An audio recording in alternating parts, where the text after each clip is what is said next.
We want their brains and we want their nervous systems to be steady and to be able to do all these procedures, all these transitions, everything, keep it steady so we can do it efficiently, safely, and get on to the learning.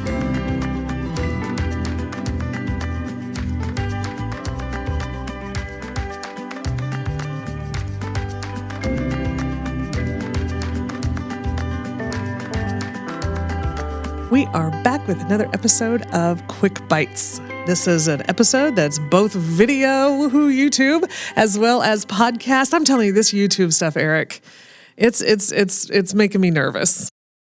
I must admit, the whole YouTube, I almost forget about it, and then I catch myself thinking, oh yeah, this is being videoed too. I better sit up straight and look at the camera and still working on that, folks. What is it they say? I got a face for radio. So, thanks for tuning in. I hope you're not chased away already. But my name is Ginger Lewman, and I am here with Eric Nachtigal. And we are with the S.T.E.A.D. Resilience team, bringing you a quick bite, hopefully, that it's just a little snippet of strategies, ideas, thoughts that you can do to help get your classroom and or yourself back in space. And Eric, today we are tackling the question of how do I get my students to be safe and successful with transitions? Because we all know, regardless of the age of the classroom, when we get them to move from one spot to another, from this to that, Jiminy Christmas, it's herding cats, right? Yes. And so we don't want to waste time in transitions because we got to get to the learning. And that's the basis right there. Right. You know, I think there's every teacher out there, you're handed your curriculum map and you're handed your state standards and all the things. And oh my gosh, I've got to get all this taught. I don't have time for these other things to take up my instructional time. So how can we make them safe, effective, move quickly, efficient, so we can get to that time? Before we dig in, though, have you seen the research out there where they talk about how much time is wasted in schools with transitions and moving here and there and how much is actual instructional time? I have not. Oh my gosh, I'm going to dig it out and put it in the show notes, y'all. It is, it's crazy. See, now I want to know that. Well, you talk. I'm going to keep looking. Yeah, I'll read it in the show notes with everybody else. But I'm curious, is that so much time is wasted or taken up by procedures, moving, how we do procedures, transitions, all those things, because they're not being done efficiently and successfully, and we have all the things. So, but yeah, I do a lot of work through our embedded services and through the resilience team in schools, and both kind of observing, having educators ask me questions about, oh my gosh, my kids just struggle with transitions. They won't stop talking. They won't keep their hands to themselves, or just whatever it is.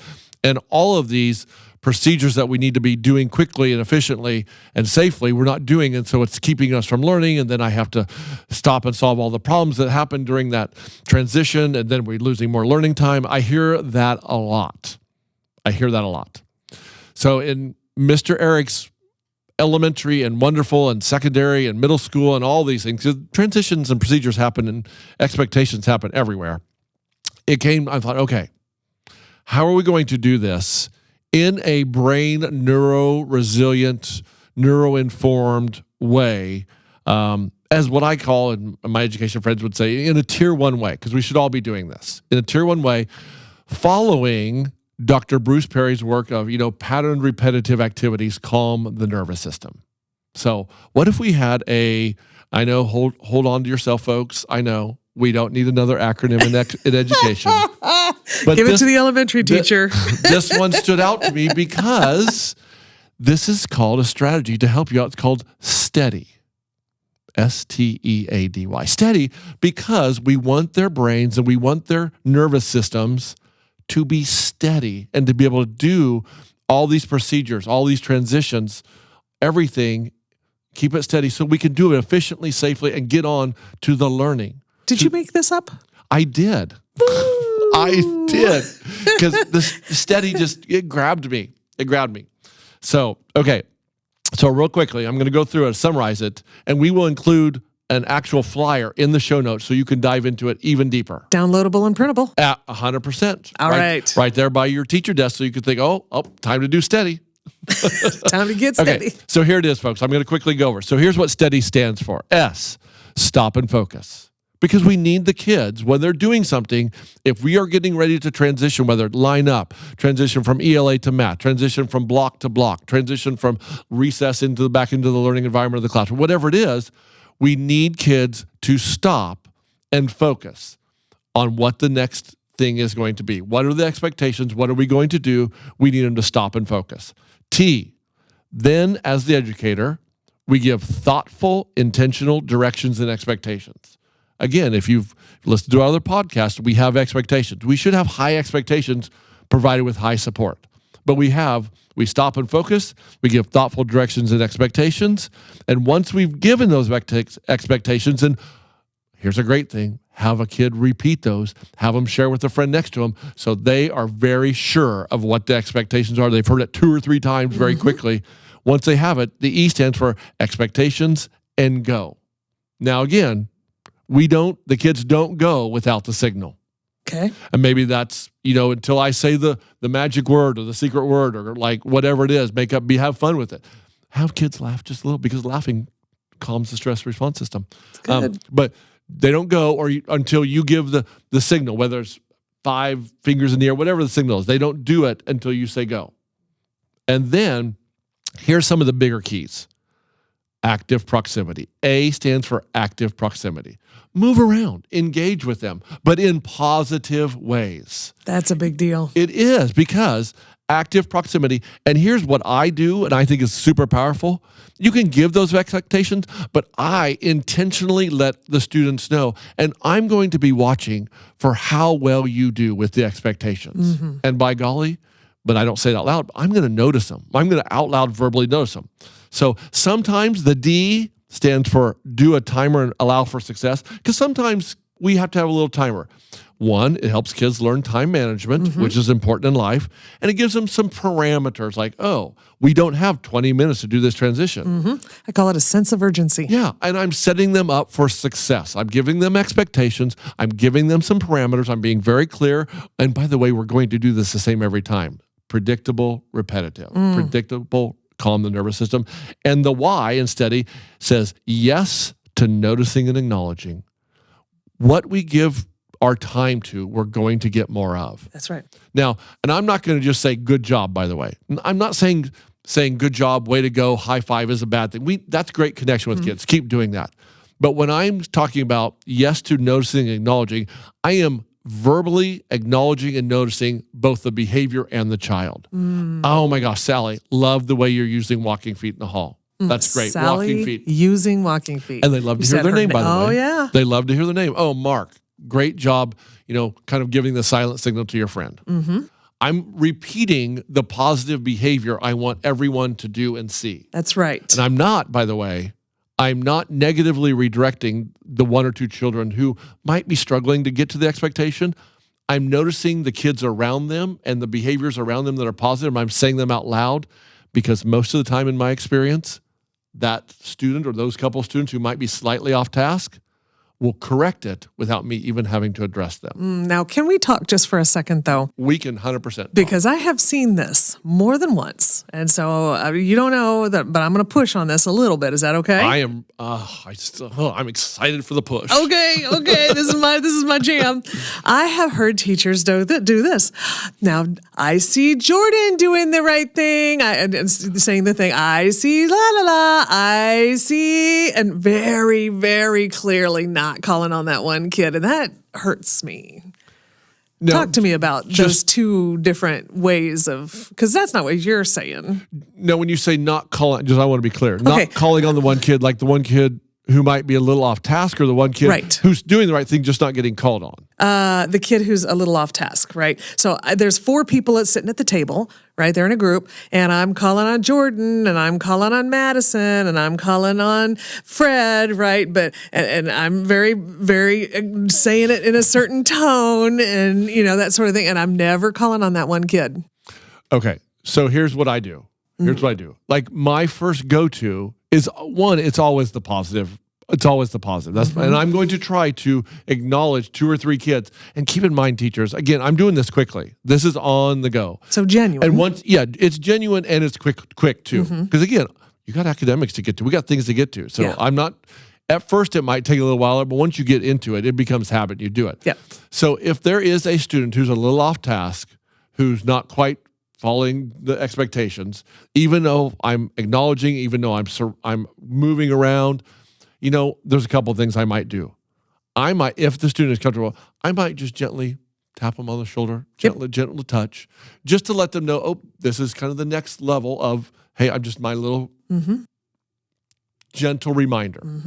If the student still does not do it, and I ensure all the kids around them are on task or doing what they need to or moving, I might quietly and as privately as I can, not so like the whole class can hear, I might just say, hey, are you okay? How can I help you? There you go. Just something like that. It might turn into a very brief, quick, personal interaction.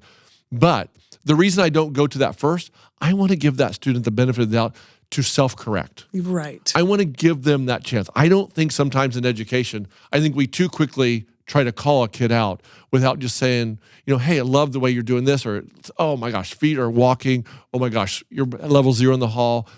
Give the child a chance to self-correct. They can do it. And by golly, I will say this too.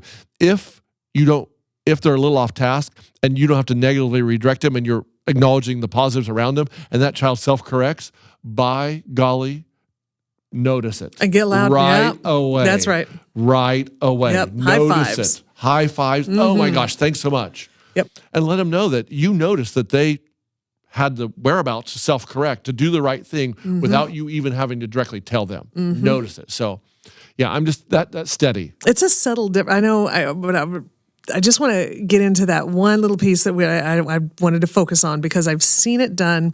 I'm going to call it exclusionary sarcasm, where I'm excluding a kid and it feels, I don't know if it's actual sarcasm, but it feels super heavy. Like I'm complimenting the other kids, but I'm not really complimenting them. I'm actually just excluding that kid.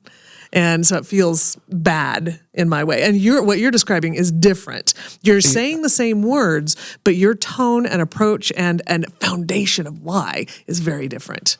And I want us to be thoughtful when we're doing that sort of stuff. I'm going to use the word authentic. Yeah. I mean, when I can honestly say this, I feel like I always do authentic. One, because why would I not do it? Right. When I am, and I'm pretty intentional about if I'm with a class for 2 or 3 days or in this role, or when I was a second grade teacher, I would intentionally try to, throughout the week, throughout the days, notice them all. Right. So nobody felt like excluded or left out. Right. But it was authentic because I'm thinking, why would I not? It helps me build connection and relationship with those kids. What student doesn't want to hear their name in a positive way, doesn't want to hear how well they're doing on something? I mean, there's so many multiple benefits. Yeah, that authenticity, the kids can feel it. They can say, oh, yeah, he really is genuinely happy about me. He's not using these words and using me as a tool against another kid. No. Right? And so that's not authentic. And the kids will feel that too. Yeah. But all of them. Yeah. Right. So I appreciate that. Again, it's steady. It involves, maybe a callback. All of it. Get the kids to focus. It takes practice. It's repetitive or predictable. It's neuro-informed. It's all the things. So. Oh, I'm glad that you made that happen, that you put it together, and it is an acronym that people can understand, can get into. I really did focus on that one little tiny aspect, so sorry about that, but because I love the rest of it so much, and I have seen and I have probably done the other way. So I appreciate you sharing this with us and your brain and brilliance with it. So Eric Nachtigal sharing S.T.E.A.D.Y. You're going to find that in a handout in the show notes. Again, it's printable, downloadable. Please use it. And again, it's not a poster that you put on the wall for the kids to see. This is for you as that's what I want to do. Totally for the adult. Because the time that we're spending between transitions is astronomical. I did a quick little Google and then realized I just wanted to listen to you. So I will finish up and I might find some stuff, but even if I don't find stuff to put in the show notes, you guys know that transitions, if you just do the math on it, if you have different class periods and you're spending 5-10 minutes just getting them to move from one thing to another, how many hours are we spending a week not doing the learning? and it's a big deal. Yeah. So thank you for S.T.E.A.D.Y. Thank you. Friends, hey, listen, make sure you give a like on this. Make sure you share it. Make sure you give us some feedback. Say, hey, we're out here. You're listening. And sometimes I wonder, but we have been getting comments and people sending us questions, and that's beautiful because that's what we want to do. While we are in classrooms on a near daily basis, you're our listeners, and we want to feed the needs that you have as well. So. Amen. Eric? I'm with you. That's great. We Always. appreciate all the listeners. I appreciate you, Miss Lewman, I was for going to all say, your always a joy. joy of being here today and supporting me. I appreciate it. Oh, friends, we'll talk to you soon.